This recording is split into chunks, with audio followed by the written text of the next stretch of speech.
This is an oral history interview for the Lafayette Historical Society Oral History Project. Today's date is December 6th, 2015, and the time is 1:35 p.m. The interviewer is Ryan McKinley, and I'm interviewing Marge and Ken Cusick in their house in Lafayette, California. If you could just state your names and spell them for the record. Your turn. Okay. I'm Marge, and born Marjorie, Jorie, Cusick, and this is my husband, Kenneth. I'm Ken Cusick. Last name is Cusick. When did you come to Lafayette? Well, Marge graduated from college in 1951, and she taught out here on a provisional credential for a year, and then we got married in 1952 when I started dental school. Okay. So she taught out here for 5 years, and then when I graduated from dental school, I went into the Army for a couple of years. So when I came out, which was 1958, she wanted to live out here, so I didn't care. I was going to practice in Berkeley. And there were no rentals in Lafayette at that time. Mm-hmm. Somebody told Marge that Contra Costa County was the fastest growing county in the United States at that time. Okay. And so anyhow, a teacher who she taught with said that, well, Hoskins have the place up around the corner. And they have a little rental, and people had just moved out, so why don't you go talk to them? So we moved in there and lived there, how many years? 5? Yeah. 5 years. And then we bought this place.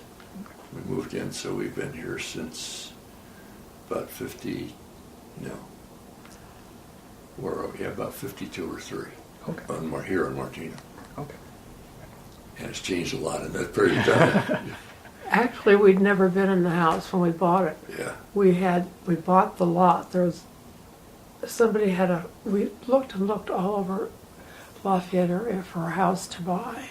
Couldn't find one. I mean, there weren't many. The demand was great. And so I heard about this lady who had a lot for sale. So we thought, well, let's build a house. And so I talked to Virginia, and I said, where's the lot? She lived here. Virginia David was the lady's name. She'd recently been widowed.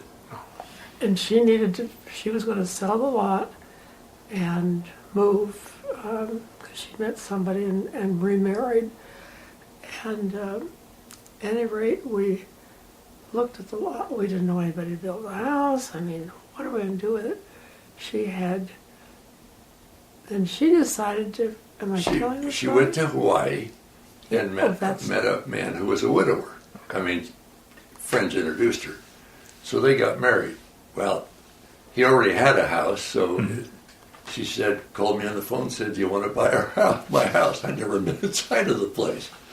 And I said, yeah. So I said, in those days you couldn't get a second mortgage, but I said, I'm just starting my practice, and everything I was tied up in the lot.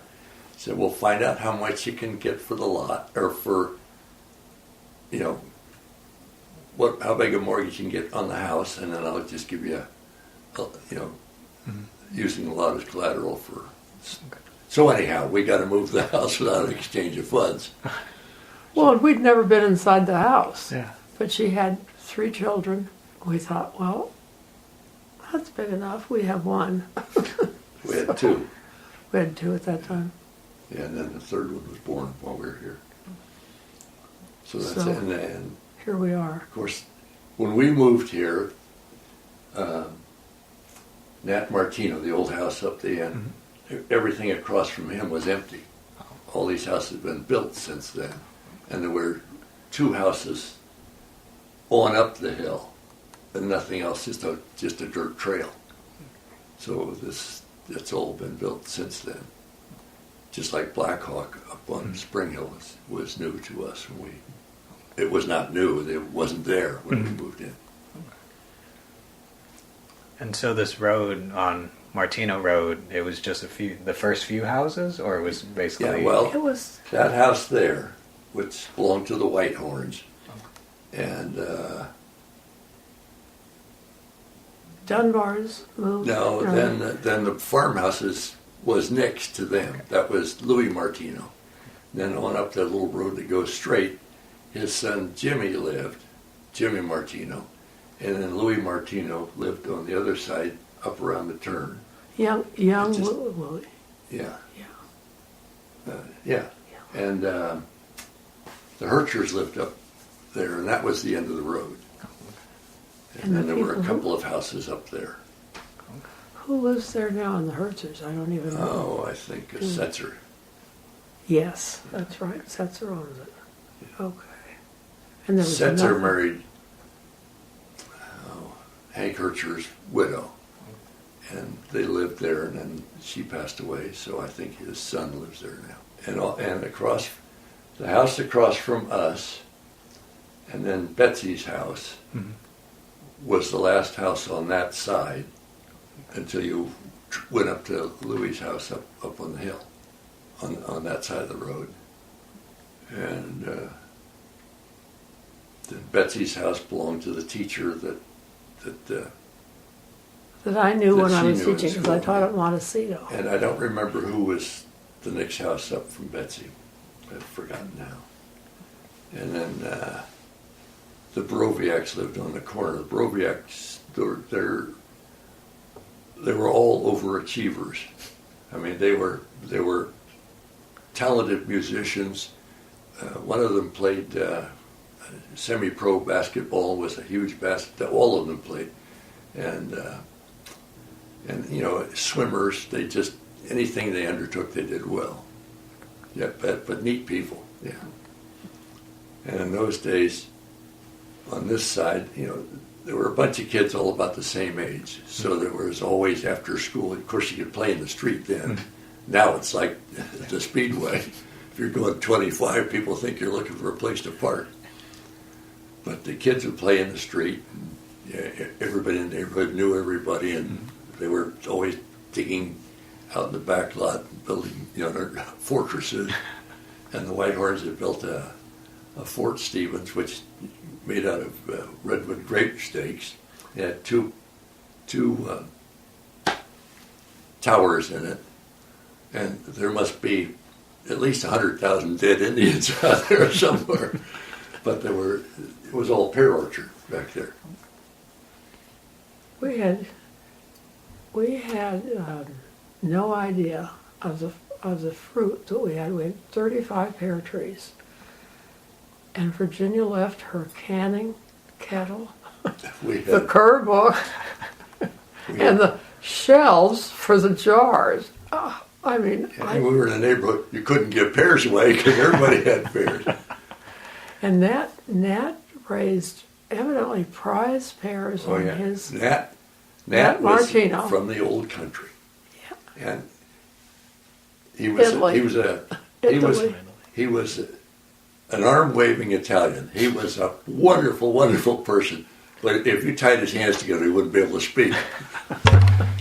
But he'd go on, this is a tree I'm a planter in 19 to 27. She's a winner, 12 gold medals, and he could tell you every branch on every tree. I just loved to talk to him. And the kids in the neighborhood adored him. He was just a wonderful man. And I think the other thing I inherited, besides the pear trees, were recipes for pears. Everybody in the neighborhood was. Elsa McEwen, who lived down the street, was the grandma of the neighborhood in those days. And everybody went to her for advice on how to do anything. On how to Robin can McEwen, their pears. son, was a junior high school classmate of mine, and then they moved out here. He was And that was Old Berkeley Mac. when they lived there. old Yeah. Mac was. I grew up in Berkeley. Was a farm assistant in Berkeley. I didn't know him, but he was a pharmacist in Berkeley, and Robin was in my class up through junior high school, I think, and then they moved out here. So that's pretty much where it was or is. Any questions beyond that? I was curious who, if you could state your parents' names and where they came from originally. My parents were, I came from Southern California, came up here to I go. married a reformer. He was from Northern California. And my parents were from, my mother was from Illinois. My dad was from Pennsylvania. And they were... Her dad was First in World generation. War. Her dad My dad... graduated from law school and practiced law in Oregon, and then joined the Army in World War I. And then he came out and worked for the VA in Alaska. And in those days in Alaska, you didn't tell anybody you were there from the government because 99% of the people up there were on the lam. But he worked there for a while, and then he started a law practice in Oregon. And eventually, somehow, he came down and worked lived in Long Beach. And that's where Marge was born. And then she went to Mills College. And her mother was from Alton, Illinois, which they like to say, people in St. Louis can't take a drink of water until somebody at Alton flushes their toilet. So. But that's about all you can say for Alton. And then my father was born in Golconda, Nevada, and my mother was born in San Francisco. And it was called, I think, Goat Island. The San Francisco anchorage to the Bay Bridge was Goat Island, or Goat Hill. And so, but she was raised in Berkeley. And, well, my dad was raised in Nevada, and Mom was raised in Berkeley. And then my dad worked for the railroad, so I was born in Fairfield. Back in those days, if you counted the horse and cattle, there were 5,000 people. And then he was a conductor in a railroad, and he was working freights, and then he transferred to passenger service, so he moved to Berkeley. So when I was about 4, so in essence, I grew up in Berkeley and went to the Berkeley school system, including Cal. And we're, so that, telling the era it was, we were both born in 1929, Yeah, right? yeah. And yeah, we were. Yeah. Her dad and my dad were about the same age. I'm the youngest of 8 children, so I was a well-known afterthought. But he says at that any rate, and she was an only child, so the minister said, "This marriage ain't gonna last." we were both spoiled. No, she was spoiled. I had 4 big brothers who kept me from being spoiled. But we had fun. Berkeley was, in those days, 2 jaywalkers in the same day was a crime wave. So times have changed. And then Lafayette was just, they didn't have Highway 24. Mm-hmm. They just had Mount Diablo Boulevard. And there wasn't much traffic on it. Mm-hmm. And Marge lived, when she started teaching, her dad had a stroke. Yeah. And so he retired, and they moved up to Lafayette. So they rented a duplex, and Marge lived with them in what's Mosswood Village, which is the other end of town. So she knew Lafayette. I didn't, other than driving where she lived when I was dating her. And there was nothing to rent. No. Jane Vittoria. As I said, in those days, it was the fastest growing county. And the superintendent of schools, Dr. Ellis, and his secretary would drive around trying to estimate how many bedrooms there were to estimate how many children they were going to have. Because they didn't have any idea. Mm-hmm. So they took a wild guess. And Marge was just hired because the other teacher had a year's absence or something. So she ended up with, 52 in the morning and 53 in the afternoon. Students, nowadays, they complain when they have 20 or 30. Mm-hmm. And the afternoon was 15 minutes later than the morning session. Yeah. So she had to get all the children out. Well, you've talked to Mary McCosker, who you're not speaking of. She was in Marge's first class. But her mother, thank goodness, stepped in because Marge didn't know Lafayette, and you had to figure out who went on what bus. And of course, in the winter, everybody wore their yellow slickers, short 52 yellow slickers, and get them off, and then you had any time left to look. And boots. I went to visit her class one day. It was like looking at a beehive. So that was bad. But she survived, and she really loved teaching. So I took her away from a wicked commercial world, and she's been nagging me ever since. Yeah, I had Mary in my first class. She was just wonderful. You know, she was just, as a child, she was just like she is now. So when you came to do your teaching apprenticeship, when you did your 52 students, was that you were just placed here, or did you have a request? No, I didn't. There You were were just no looking for jobs available any place. And I applied every place, and I decided this was a great spot because it was close for Ken. And at any rate, the superintendent then said, well, he has somebody who took a leave of absence, I guess, from Montecito. So he said, he could place me there. Yeah, she was not an education major, but she had, in her senior year, she had done some Yeah, I just supervised practice teaching with a teacher in Alameda, and I think she tipped Marge off into coming out here. But Marge had a provisional credential. Yeah, I did. At that time. She eventually became a credentialed teacher. But they took her kindergarten classes and they had made 5 first grade classes out of them. And then she started teaching one of the classes. She went into first grade. She got promoted that year. Yeah, the kindergarten teacher had come back from her leave, so I think the kindergarten teacher probably saw what was coming.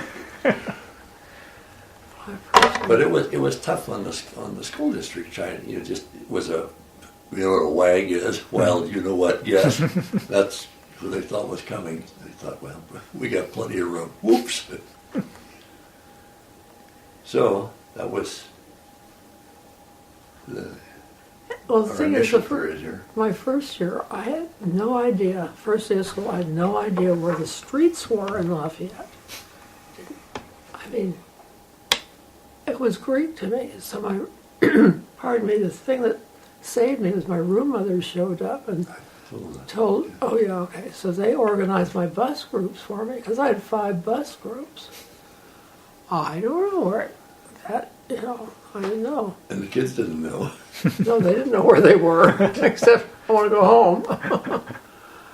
But when we first moved here, everybody in Springhill Valley knew everybody in Springhill Valley. It was a neighborhood, not a residential area. You understand my drift. And people drop in and visit and get to know each other. And they had San Luis Court down there. They'd block the street off because it's all private street anyway. We have dances and parties.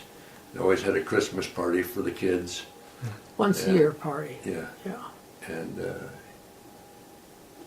all kinds of activities. So you could walk up the street and had to stop and visit with everybody. And it was great. It was really fun. It's not now where people just live here. They don't even know each other.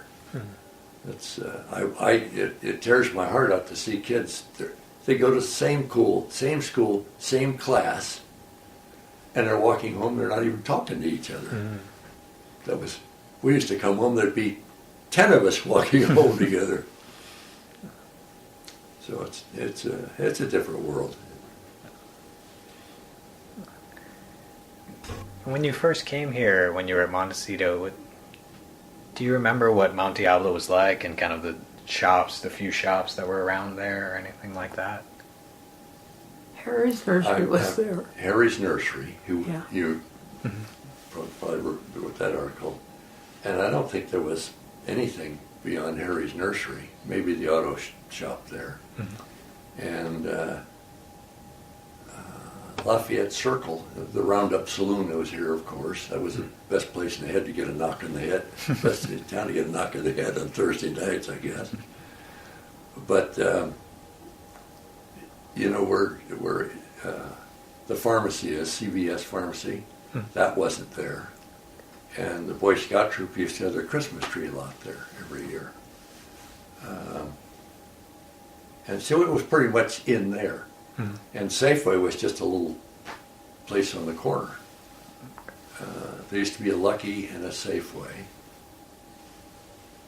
And Lucky where Whole Foods is now.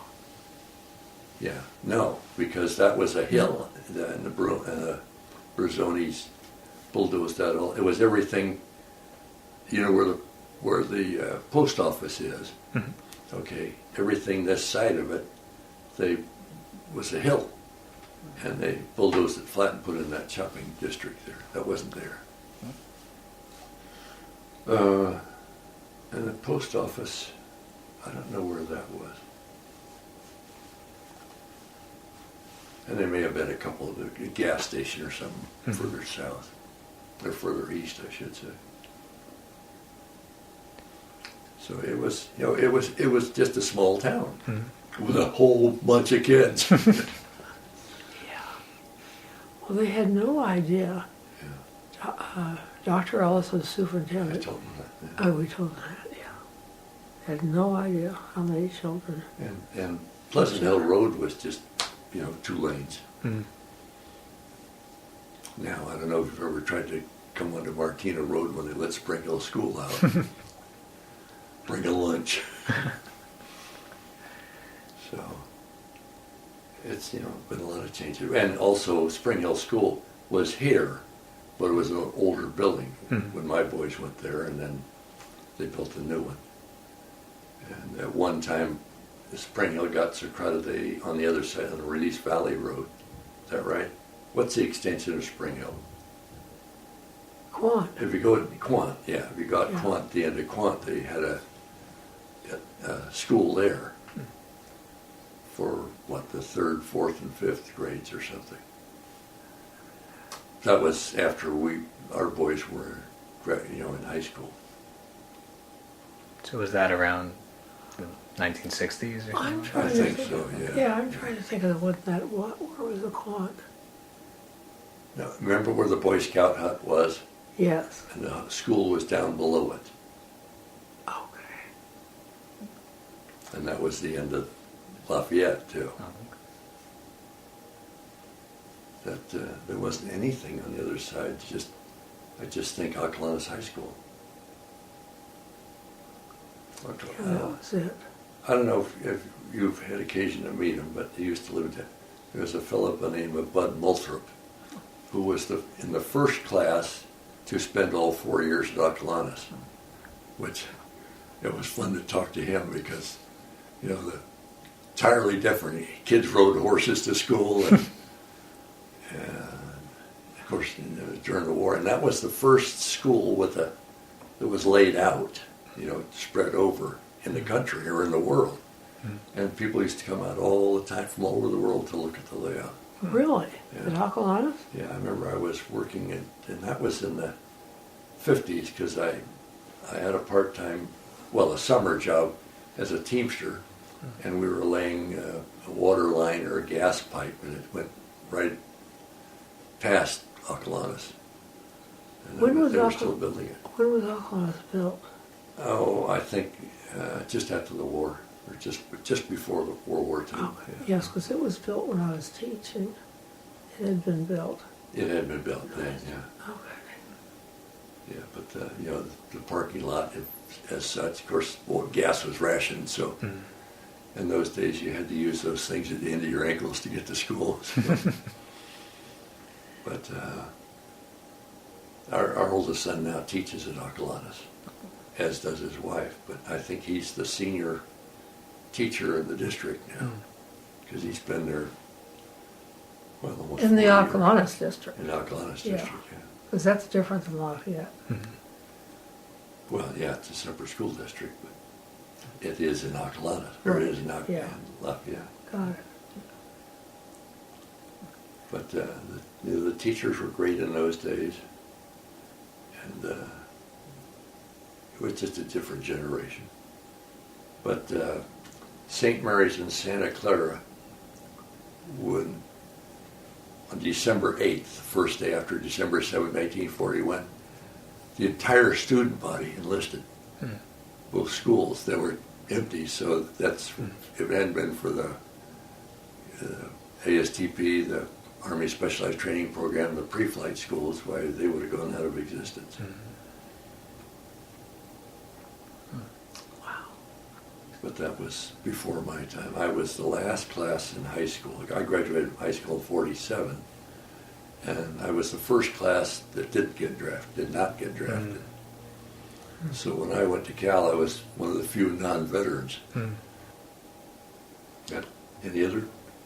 When you were here, was Stanley Middle School there already, or was that built in the Yeah. I think Stanley was here It was because just- that was middle school. I think it was just being built, wasn't it? Or had Well, the been boys built. went there. Oh, no, yeah, the boys went there, but I mean, when I was teaching, Well, they had all the grammar schools, and so then they had the intermediate school or junior high school in those days, I guess, and then they went to Ocalanas for 4 years. I know that, but before our boys were in school. I don't know because I I wasn't don't either. driving over that part of the world. Yeah, That I often. think Stanley was built while our Well, boys. they had some kind of an intermediate school. Because this school in those days went to the 6th grade. Yeah, I know that. And then they went to Stanley for 2 years or 3 years or whatever it was before they went to the system they have now. But before they went to it, I'm not sure. I think it was built while I was teaching, huh? I don't know. That probably when they built it. Yeah, while I was teaching. That was the days when they didn't have tractors, just horses. Horses and mules and a scraper board. I can't remember that. Well, we weren't into it that far. Let's No, put it that way. no, I don't remember. We were still trying to figure out where to hang a picture. But we had a good time back up where that little cottage that we rented. Dr. Hoskins, who was at any rate, he taught agriculture, but he was a chemist. The father. Yeah, but he owned, I think, 13 acres. So all of that land in there, where they now have the big mega mansions, was just open land. They owned the property just above Black Hawk, because Black Hawk wasn't Yeah, built yeah. I think part of When Black we Hawk were- was their property. before. Yeah, Black Hawk was built. Black Hawk was not there. No, but it was built while we were here. Yes, that's After right. we'd moved in I here. think so, yeah. So then Yeah. from Black Hawk Road up, the Hoskins owned, Yeah. didn't they? Yeah. And I remember one time I was out in the carport, locking the car, whatever, getting ready to go to bed, and I heard a noise out in the back of the house. The Wootens next door to us, Robin had a horse. Okay, so I heard a noise out in our backyard. It's pitch dark. There's no light in a mile. So I'm groping my way outdoors, and I ran into this big, hairy thing. That's when I lost my hair. So they had done it. Buster had gotten out of her corral or whatever it was. Dr. Hoskins let Buster roam in there.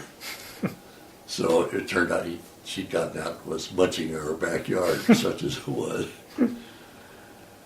That was life in the country. Well, they lived, Springhill Court is the first right turn after you leave Black Hawk. After you Yes. go down Black Hawk, and you go, there are houses there now.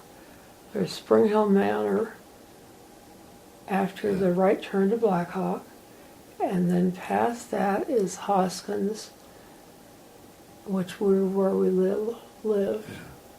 And then the Wootens. And the Wootens, but the Wootens lived on the corner. If you go up Springhill Road and you pass Blackhawk, and then there's Springhill Manor in there, and then you go around the curve, and the next one up is Springhill Court. And that was the end of civilization, And that's except where for our neighbors. Roberta Peters, and they lived way up there towards On Springhill. Chuck Keeney had the land up there before the Girl Scout camp, and he had raised horses and cattle, and people rent horses, go riding in the trails out of there. And his parents, his wife's parents, her name was Nancy, and her parents ran the swimming pool at the other side of the road, so everybody would join. End of the road, yeah. Yeah, Spring Hill pools. And on that Springhill was- Road, do you know where the Girl Scout camp is? That's on the right it's at the extreme end of the road. Road. On the right side, it is, yeah. evidently. He And then and Bob Keeney he had arms like cannons. I mean, you'd be committing suicide, you'd get in an argument with a nice guy, and his wife Nancy was nice, and they lived on the other side before the sharp turn up on the hill. But he was fun to be with, and his wife Nancy. And then across the street from us, the Everetts. Well, the Everetts didn't live there. There was an older lady and gentleman. He passed away, and she lived there for a while. And then Phelps Dewey moved in. He was assistant editor or something of the Chronicle. And his wife and Suki Dewey. And Suki was a cute little girl, but she had a voice that you could hear in Kansas. And Suki was always up to something. She was fun. But at any rate, they separated, moved away, and the Everetts moved in. They lived there for a long time. And Whit Everett, he was an outstanding young man. He was the big kid in the neighborhood by the time my boys were growing up. And what a role model. He was a good student, behaved himself, etc. And then I think on the other side of the road up was the pediatrician. I can't think of his name now, but that was the only house on that side.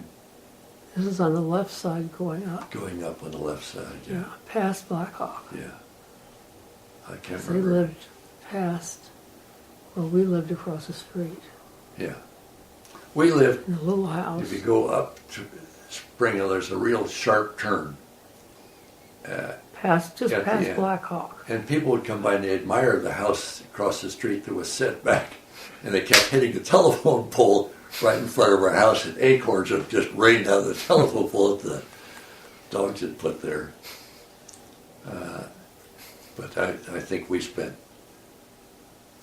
God knows how much time bringing water to the distressed mother and trying to calm the kids in the car that hit the pole. That's a narrow road. It was a very narrow road then.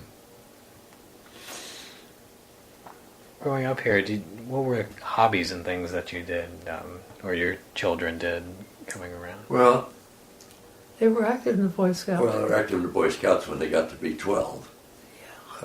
They had a troop that was actually formed in this neighborhood. And the boy across the street was the senior patrol leader, and then a young man by the name of Dan Cotton up the street was a year older than, or a year or two older than my boys, and those three boys grew up in the troop together. As a matter of fact, they still get together, along with Steve Whitehorn. So. And then it was a good-sized troop, people from all over town. And it was well led. Don was a little different, and in that he said that, he made the patrol leader be the patrol leader. And he didn't run things. He made sure that things were running, but kids are naturally competitive. When we go on hikes, they take a long hike every summer, at least 50 miles in the Sierras. And the patrol leader was responsible for keeping the patrol together. And if one boy couldn't keep up, God help the patrol leader if they left him behind. And so, he said, you're supposed to learn leadership. It's not just a title. You're supposed to do something with it. So he could be unpopular with a lot of people, but he ran a good, tight ship and a good group of kids. My oldest son, in particular, and Steve Whitehorn and half a dozen of them get together now in their late 50s and go hiking in the Sierras. There's still 13 of them joined. One of them passed away, and all of them stayed together and graduated from high school, and they were still in Scouts. Well, nowadays they drop out and they became lifelong friends, which was really the purpose. But the Hoskins were, Dr. Hoskins was just a grand. Mrs. Hoskins was, of course, a grandma, everybody's grandma down at that end of the road. And then, I know there was a kid I used to pick up and drive to Oklanis every morning on my way to work. I can't remember. Can't think of his name now. And he became president of Boeing airplane industry, which is not too shabby. Yeah, he lived like five houses up on Springhill, 5 houses up from Martino. Yeah. On that side. I can't think of his name either. Yeah, well, we'll think of it 30 seconds after you leave. That's the beauty of old age.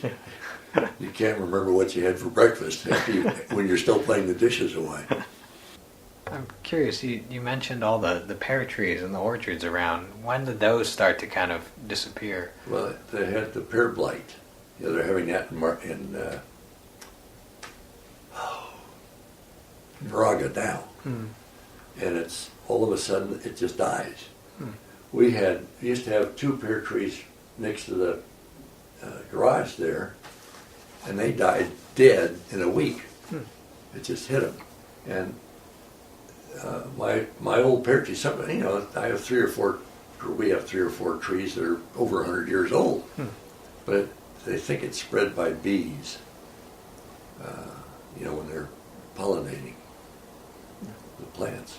This was the first year we had no pears. We had 6, and last year we had about 12. You just made a liar out of me. It's fun to talk to these different people and find out what's there. I practiced in Berkeley, and it was kind of fun because I had Nobel Prize winners and street people, so I had the gamut. And the beauty of being a dentist, I never lost an argument. Tell me again what you think. You were describing how there were very few houses around here when you moved here. When did you start seeing things start to develop and things like that? Well, I think at that time they were developing real fast. As I say, Black Hawk didn't exist.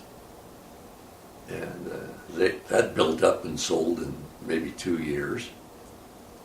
And that when the Hoskins, Dr. and Mrs. Hoskins passed away,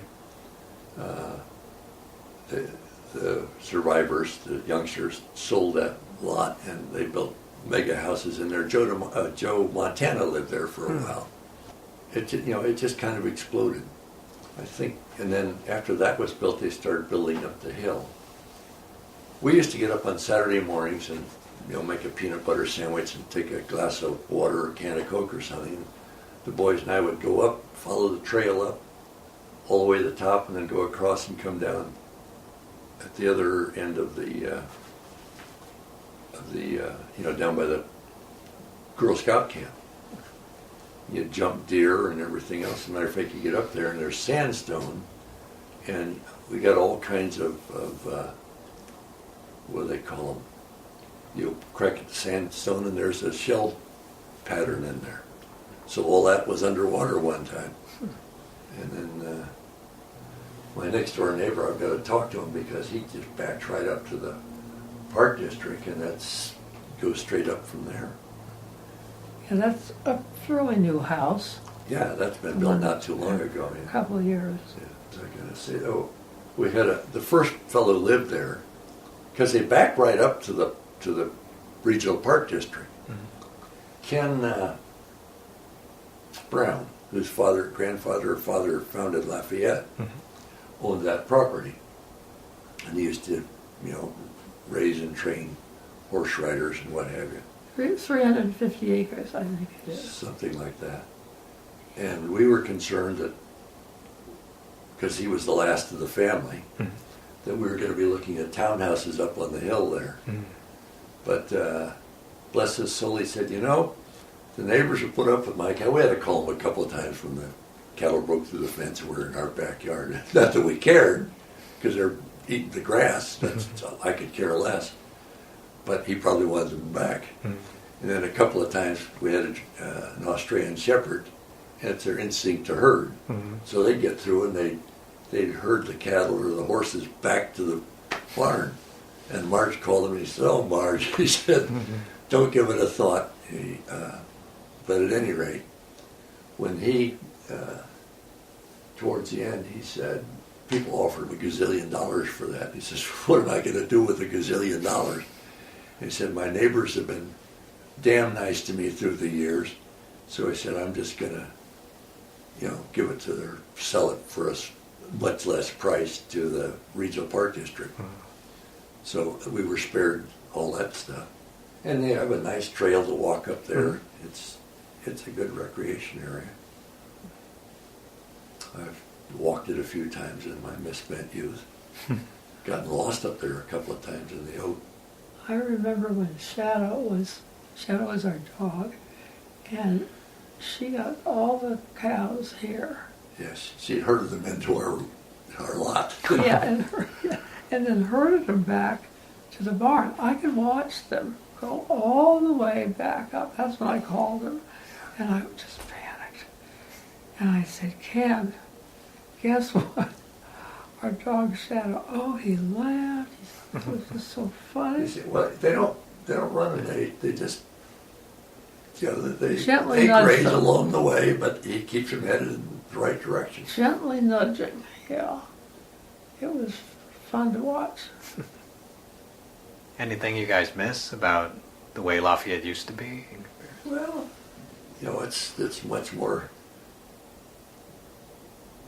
downtown Lafayette is, if you've ever tried to go there to shop, which is what we do, there's a perpetual traffic jam. But, that goes with life. You're not going to go anywhere else where you're not going to run into a traffic jam now. One of our middle son lives in Oakdale. He comes out here and goes out of his mind when he has to go to downtown Lafayette. Well, I miss the neighborhood hoodishness. And there are people in here trying to restore it. The Mac, help me, who lives in Nat's house. Anyhow, Karen next door, Karen Klein, and a friend up the hill, can't think of her name right now, started having Oktoberfests. And they have it at Mac's house, and everybody gets together, and they get a couple of kegs and sodas, and everybody brings a hot dish, and we set up tables and get acquainted with each other, which is kind of nice. And then the two of them started a neighborhood watch, so that's kind of brought the neighborhood back together. So that's kind of nice to live in a neighborhood like that. We don't have any. Well, we're not looking for conflict, but we don't have it. It's a wonderful neighborhood to live in. You should try it sometime. See, you should have been interviewing us 20 years ago when our brains were working on one cylinder anyway. One we remembered. Well, that's the end of my questions. If either of you would like to add anything else? No, I think Ken had added I think it. I probably bored you to death. No, I don't. Interview ends at 3 o'clock.